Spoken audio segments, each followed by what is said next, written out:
Saya baru sadari kalau yang namanya popularitas itu benar-benar datangnya dari Yang Maha Kuasa. Apapun upaya mau ngoyo, sengoyo apapun mau dijalankan itu tetap yang namanya kesempatan itu yang datang, rezeki itu dari Yang Maha Kuasa. Cuma selamat datang di channel @apocalypse11 ya guys. Subscribe ya. Oke, langsung kita gas. Berita datang dari Atta Larisha. Apa kabar dia? Kita langsung update. Katanya dia lagi mau jadi juri aktor dan seputar rumah tangganya, apakah dia mau kawin lagi, tipenya seperti apa buat pasangannya, silahkan simak ya guys. Sering banget sekarang baru selesai sinetronnya, baru selesai tayang, jadi lagi menikmati istirahat aja di rumah. Jadi cari judul baru ya juga tetap, karena ada tawaran juga, yang ada 2 tawaran dan saya pilih. Kemudian ya kemarin, aduh gila, excited banget ditawari juri sama Ivan Gunawan sebagai penyelenggara event yang Miss Grand Internasional ya di Indonesia. Ya bangga sekali bisa terlibat dalam event internasional seperti ini. Ya sayang acaranya nggak bisa ditayangin nasional ya, harus live ya di salah satu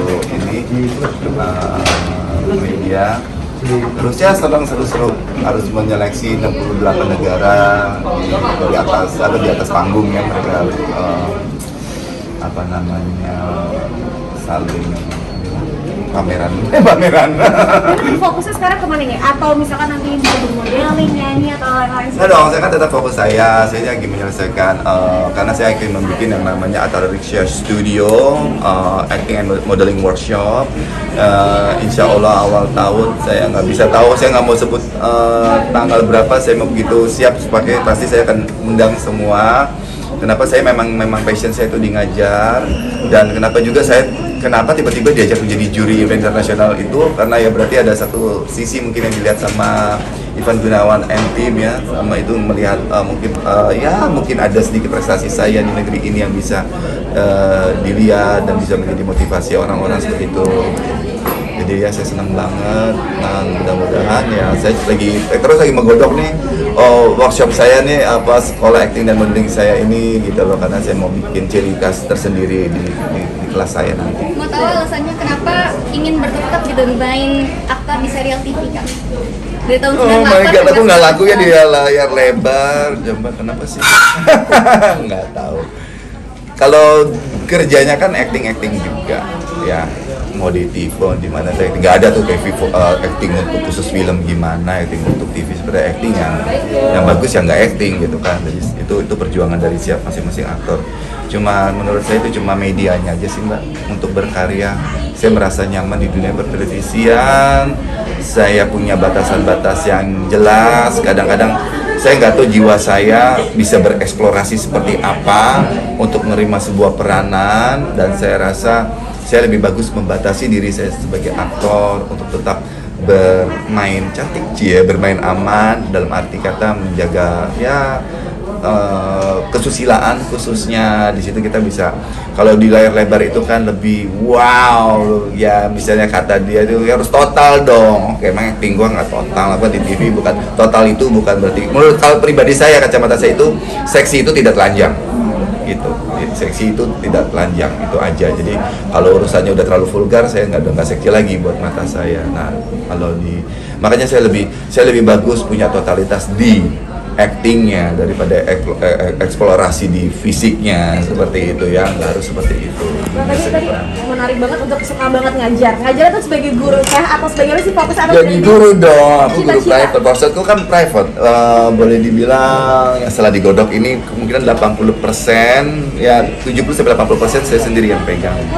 Ya tapi ya cuman waktunya, karena kan saya mesti seneng ya untuk acting secara pribadi kan. Jadi saya nih lagi sama tim lagi menggodok, kamu ngajar gimana nih, gak bisa setengah-setengah. Iya bener, jadi atur waktunya biar saya bisa 100% dalam pengajaran. Tapi punya cita-cita menjadi seorang guru juga, guru misalkan di sekolah. Iya guru, kita ini bukan jadi guru, siapa sih bisa jadi guru ya, bukan saya itu sebagai aktor yang tiba-tiba karena dianggap wah kayak udah bisa acting, ya enggak, saya nggak menyatakan saya guru, misalnya aktor yang bisa acting yang lebih baik dari semua, bukan itu menjadi seorang guru. Seorang guru itu cuma kita membantu membuka wawasan pemain baru istilahnya beginners ya, pemula-pemula ini untuk bisa memantapkan hati kalau misalnya mau terjun di dunia seni peran, membantu memantapkan hati. Itu misi saya, memantapkan hati buat mereka. Gini-gini loh susah dukanya di acting, gini. Jadi biar mereka hatinya mantap. Dan masalah bakat, talent itu siapa yang tahu? Saya nggak tahu bakat saya bisa sejauh apa kalau saya bisa harusnya bereksplorasi ya, saya nggak tahu gitu loh. Ya demikian juga mereka di luar sana. Jadi bukan karena saya jadi wah kayak acting udah bagus, saya no. Acting saya jauh daripada bagus, masih banyak harus belajar lagi. Karena emang dunia acting tuh benar-benar sulit sekali. Tapi di dunia persinetronan suka dukanya apa sih Bang sebagai aktor? Ada yang kasih orang kan ngeliatnya enak dulu ya di depan TV, tapi di belakangnya itu seperti apa sih? Enaknya kalau kita pinter nabung, ada tabungan itu baru enak gitu bisa ngapa-ngapain.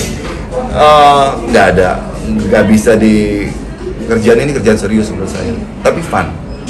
Lakukannya harus fun, nggak boleh tegang, tapi serius.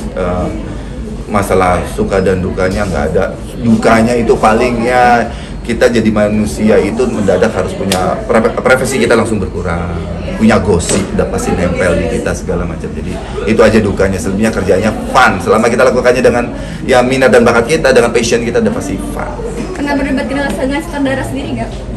Banyak, sering. Saya di produksi awal-awal syuting itu sebulan pertama itu awal-awalnya fighting sama produksi, sama diri sendiri, sama peran gitu-gitu ya, banyak koreksi segala macam. Sutradara kasih input, kasih masukan nggak sesuai, halo, emang di situ enak aja kan kita ada beda ya, ada koridornya.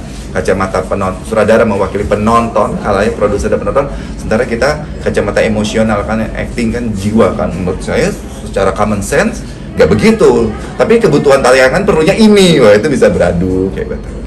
Tapi kalau misalkan ada yang bilang kalau di sinetron itu bisa produksi hampir 12 jam di dalam sana, itu benar nggak sih Bang? Ya, acting itu membutuhkan yang namanya fisik, stamina yang luar biasa. Percaya nggak, mengeluarkan air mata itu untuk acting itu sama aja dengan fighting. Capeknya sama. Jadi kadang saya pernah melakukan dua-duanya. Jadi selesai adegan sedih-sedihan tuh ya sengal-sengal bisa itu. Jadi bener belum lagi itu dilakukan adegan berat itu setelah kita nunggu belasan jam. Bisa ditaruh urutannya di terakhir. Jadi memang seni peran itu capek sekali ya, jadi memang kita harus punya stamina yang kuat ya untuk bekerja yang belasan jam ini. Berarti secinta itu dengan dunia acting? Ya dong, karena sudah di sini, sudah terjun, sudah kepala tanggung, kita harus menikmati dan memberikan memberikan kontribusi yang positif tentu sama masyarakat. Bang, aku nanya, ini bakal diturunin ke anak-anak juga gak sih bakat actingnya? Anak-anak tuh nggak tahu, masih pemalu, tapi kalau malu-malu mau ya anak kecil kayak gitu kayaknya.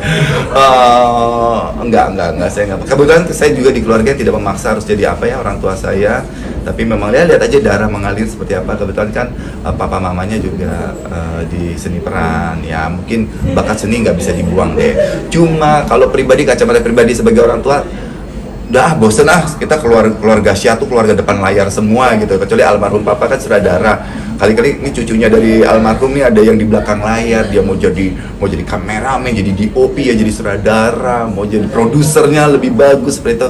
Ayo belakang layar deh, kamu ya, lebih kreatif di belakang layar aja. Tapi dari yang menonjol sendiri itu udah kelihatan belum di mananya? Maksudnya gimana? Misalkan Aisyah menonjolnya di ini gitu. Oh iya, masih random, anak-anak masih random suka. Jadi dia lagi eskulnya ya yang diambil tuh menggambar, melukis, tiba-tiba kayak gitu. Aku mau ikut saya melukis aja sama bahasa Inggris. Oke. Tapi gimana sih cara membagi waktunya, apalagi kalau di dunia sinetron kan pasti sering banget di lokasi terus ya, itu gimana caranya? Iya, tentu saja itu kita punya manajemen rumah tangga yang baik dan nggak boleh sombong, kita perlu orang-orang terdekat. Kalau misalnya kita sibuk, tetap harus mempercayakan yang ada di rumah itu sama keluarga juga. Kebetulan ibu saya kan emang tinggal sama saya kayak gitu. Terus ya beberapa orang keluarga terdekat juga ada di rumah, kerja juga ada. Dan ternyata syuting itu awalnya doang, waktu preparation aja yang syutingnya juga berat gitu. Dia udah mengalir berjalan, schedule pun sudah mengikuti, schedule itu udah rapi, jadi nggak terlalu. Kalau saya kalah pagi, saya menang di malam. Kalau saya menang di pagi, saya kalah di malam, ya di sore. Jadi tarik ulurnya ada, dan alhamdulillah masih banget bisa ngeladenin sekolahnya anak, ngurusin PR-nya atau mesti kepegang. Berarti kan sudah belasan tahun di dunia persinetronan gitu kan. Ada nggak pengen juga di belakang layar, Bang? Jadi sutradara kayak jadi produser kira-kira mau nggak sih, Bang? Itu perlu kesabaran yang lebih berat lagi. Belakangan belum deh, saya belakangan layarnya jadi ngajar dulu, jadi saya kayaknya kalau lagi stop acting saya mau yang ngajar gitu aja. Itu salah satu kegiatan di belakang layar. Sudah punya berapa murid nih kira-kira yang untuk Baru di gua udah kelasnya lagi di ini, lagi renovasinya atap. kira-kira punya pencapaian apa nantinya sampai nantinya bisa jadi guru apa nih kira-kira goalsnya seorang Bang? Tidak ada yang lebih membanggakan dari seorang guru itu kalau ada anak didiknya yang sukses. Ya kayak begitu, itu aja sih sama. Bang terakhir Bang, apa pencapaian seorang Atal Ariksha sekarang menjadi seorang aktor yang belum tercapai itu apa? Dari diri Abang sendiri, yang belum tercapai kira pengen keluar negeri kah bermain film atau gimana? Saya baru sadari kalau yang namanya popularitas itu benar-benar datangnya dari Yang Maha Kuasa. Apapun upaya mau ngoyo, sengoyo apapun mau dijalankan itu tetap yang namanya kesempatan itu yang datang, rezeki itu dari Yang Maha Kuasa. Saya cuma menjalankan yang terbaik aja dari kesempatan yang saya dapat. Selebihnya itu mengikuti saja. Misalnya saya pingin meraih Piala Citra, ya bagus nggak acting saya? Kan harus dipertanyakan dulu. Udah kerja belum di media film nasional? Kan saya juga belum gitu loh. Maksudnya saya harus ngejalanin proses itu, tapi saya jalankan ya biar ya air mengalir sesuai dengan kesempatan yang datang aja. Karena saya juga kalau nggak datang kesempatan cerita yang bagus, peran yang bagus, kesempatan itu juga jauh. Kalau cuma datang ya kan sekarang saudaranya saya terus terang banyak tawaran layar lebar yang saya tolak karena cameo. Sebenarnya saya, sorry ini perannya nggak lebih hebat dari FTV saya, jadi saya akan tolak. Kalau nggak lebih serius, nggak lebih bagus, pasti layar lebar akan saya tolak, gitu aja. Bang, menarik banget, tapi Paras itu kan pernah ada juga pesinetron yang memilih-milih cerita ya Bang ya. Tapi kalau Bang Atta seperti itu nggak sih, memilih cerita kalau ini kurang bagus, kalau ini kurang itu, atau kayak gue makan aja semuanya, kayak gitu? No, milih cerita tuh bingung saya kalau ada pemain bilang saya milih cerita, mungkin milih karakter yang di dalam cerita tersebut kan ya.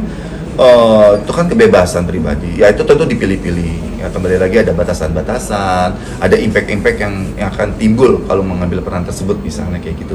Ya itu dari pemikiran yang harus dalam gitu kan. Kalau ceritanya udah hebat gini, wow, tinggal masalah itu sama pilihan sih. Iya, pilihan ada. Kadang-kadang pilihan itu malah mengurangkan ini loh, istilahnya oke lah aku nggak apa-apa dibayar sekian sesuai dengan budget kamu yang ada, yang penting gue dapat judul itu, kan bisa itu jadi negosiasi juga kan kayak gitu ya. Nah kembali lagi itu semua namanya kesempatan ya, tentu aja kesempatan itu harus kita pilih yang mana harus benar-benar apa pilihan kita itu bagus atau tidak, kalau walam gitu loh. Yang mudah-mudahan kalau memang kesempatan itu kembali lagi kemenangan itu mutlak punya Yang Maha Kuasa gitu. Boleh singgung dikit tentang yang dekat gitu Bang? Nah, yang deket siapa? Saya yang ada pasangan makhluk halus, makhluk halus. Kira-kira kalau pasangan sekarang lagi berfokus gitu? Belum, saya 1 tahun ini baru syuting.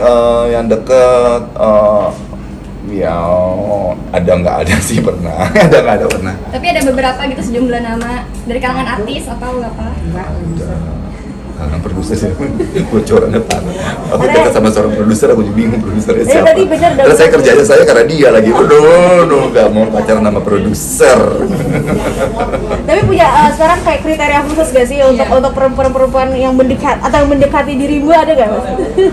Kriterianya mendekati apa ya kriterianya? Nggak ada lah, standar lah, aman aja. Saya kan laki-laki dengan paket 2 anak, jadi ya otomatis dia juga harus punya persiapan mental yang mau berbagi gitu loh, nggak ujuk-ujuk dia bisa mengambil kehidupan saya itu sudah berbagi dengan anak-anak saya. Itu yang paling berat dari semua relationship yang saya temui kayak gitu. Jadi dengan paketnya itu tuh sangat berat, dan saya orangnya kan nggak saya kan cinta damai. Jadi kalau ada ketidaksukaan dikit, kamu udah gak suka sama saya, udah lebih bagus jauh-jauh, gak mau berpanjang-panjang, oke? Lebih bagus berteman dengan baik daripada beradu ya, istilahnya berlama-lama terlalu ini ya, berargumentasi terlalu lama. Tapi sesama artis ada yang pernah tepe-tepe ya, ditebar pesona gitu pernah nggak sih? Enggak, semua di koridor yang baik, dengan penuh apresiasi, dengan misalnya saling menghargai gitu loh. Jadi ya aman lah. Aman. Berarti di luar sinetron pembisnis pun pernah kali ya Mas ya? Pebisnis Deket-deket lah ya Mas ya? Ntar kalau saya suruh jadi ibu rumah tangga aja, tinggalin bisnisnya, mau nggak? Kan zaman itu kan banyak sekali pertimbangannya gitu kan. Ranah rumah tangga itu beda. Ranah rumah tangga menurut saya setelah saya mengalami ya masa-masa ini saya ya ranah rumah tangga itu pengabdian terhadap Yang Maha Kuasa dengan koridor-koridor keyakinan yang ada. Ya, apapun agamanya itu kembali lagi pengabdian yang Maha Kuasa. Kalau nggak punya itu ngapain berumah tangga? Berarti kalau nantinya akan berumah tangga, dia memilih untuk mending lepaskan pekerjaanmu bareng sama saya Ya gitu. mau nggak? Oh, Kamu siapa? Oh kamu misalnya siapa gitu kan ya? Oh, mau dilepas itu statusnya mau nggak gitu loh? Kan ada yang seperti itu. Kalau saya tiba-tiba ekstrim nggak dosa loh, laki-laki kasih keputusan ekstrim kepada istrinya mau. Ya kan kita nggak tahu. Tiba-tiba setelah berjalan rumah tangga 5 tahun, 7 tahun, tiba-tiba twisting, bukan twisting dalam arti negatif. Sekarang kamu di rumah aja ya, biar aku aja sendiri gimana? Oh iya kan, siap nggak seorang wanita untuk melakukan itu? Itu yang setiap sisi si laki harus mempertanyakan, di sisi perempuan juga harus mempertanyakan kesiapan itu semua. Berarti sekarang fokus kepada single parent dulu ya? Single parent, ya harus fokus. Kalau itu nggak bisa ditinggalkan, fokus terhadap keluarga, single parent itu nggak bisa ditinggalkan. Selebihnya ya saya nunggu. Tapi masih buka hati untuk yang lain juga? Saya bukan untuk kamu.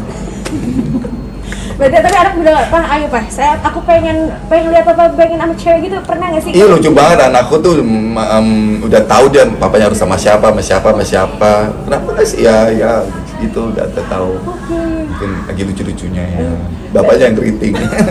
Berarti berada memperkenalkan diri kepada anak untuk deket-deketin gitu ya, cari perhatian gitu, pernah berarti Mbak? Ada deh. Ada. Ya nggak tahu. Kalau memperkenalkan anak ya tentu dong. Apapun itu kita perkenalan dulu di keluarga. Oke. Aman? Oke. Thank you so much, Bang. Ya, itu tadi adalah kabar dari Mbak Musdalifah dan Father Islami. Terima kasih sudah klik video ini. Jangan lupa like, share, dan komennya @apokalips11. Ditunggu ya like, share, dan komen serta tanda loncengnya. Sekali lagi terima kasih dan arigato.